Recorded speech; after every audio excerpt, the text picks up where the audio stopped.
तंत्र मंत्र यंत्र के बारे में अगर आप नहीं जानते तो उसमें बहुत सारी ऐसी चीज़ें होती हैं जो कि बता दूं कि कोई भी यंत्र जो साधना होती है वो इतनी आसान नहीं होती है। और यंत्र साधना करने के लिए मंत्रों का आवश्यक है जानकारी। अगर आप किसी भी चीज़ की, जैसे आप श्री यंत्र या कोई भी यंत्र की आप साधना कर रहे हैं, आपको उस यंत्र के बारे में जानकारी होनी चाहिए।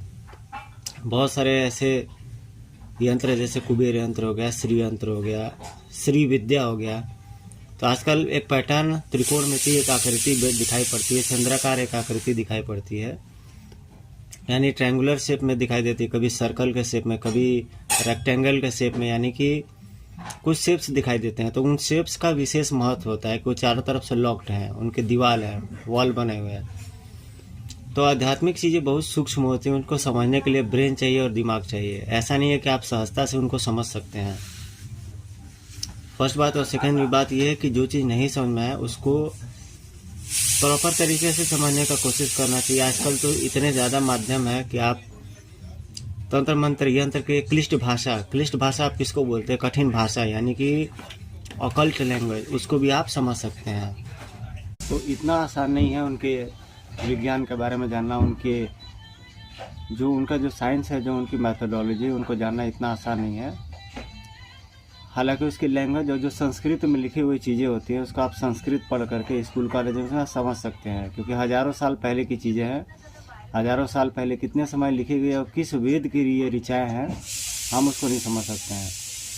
अब जैसे कि एक व्याख्यान है जिसमें भूमिपुत्रो मंगला बोला जाता है, यानी कि मंगल ग्रह को, यानी कि मार्स प्लेनेट को भूमिपुत्र बोला जाता है। तो साइंटिफिकली आप इसको ज्योग्राफी या साइंस में पढ़ोगे तो आपको लगेगा कि हज़ारों साल, लाखों वर्ष पूर्व धरती से एक उल्का पिंड टकराया था। वो उल्का पिंड टकराने के बाद एक एस्टेरॉयड या धरती का एक टुकड़ा धरती से अलग होकर के अंतरिक्ष में निकल गया था, जो कि बाद में जाकर के मंगल ग्रह बना। तो ये भूमिपुत्र इसीलिए कहा जाता है कि वो अर्थ से ही एसोसिएटेड है।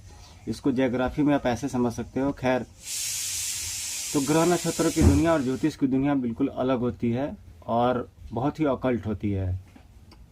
मीटू से के जो साउंड निकलता है, जो ध्वनि निकलती है, वो उपचार भी करती है। जैसे बहुत सारे डिजीजेस हैं, तो साइंटिफिकली ऐसी ध्वनियों को सुनने से वो रोग विकार वैसे भी दूर रहते हैं। पहले समय में गाय वगैरह की ध्वनि होती थी, पक्षी वगैरह के चहचहाट होते थे, तो ऐसे वे रोग समस्याएं दूर रहती थी। लेकिन आज के डेट में बढ़ती चली जा रही है, क्योंकि ये ध्वनियाँ नहीं है, पक्षियों की आवाज़ें नहीं है, गाय वगैरह के रंभाने वगैरह की आवाज़ें नहीं है। तो ये हमारा जो एकॉस्टिक्स, यानी कि जो ध्वनि वातावरण है, वो भी संदूषित हो रहा है।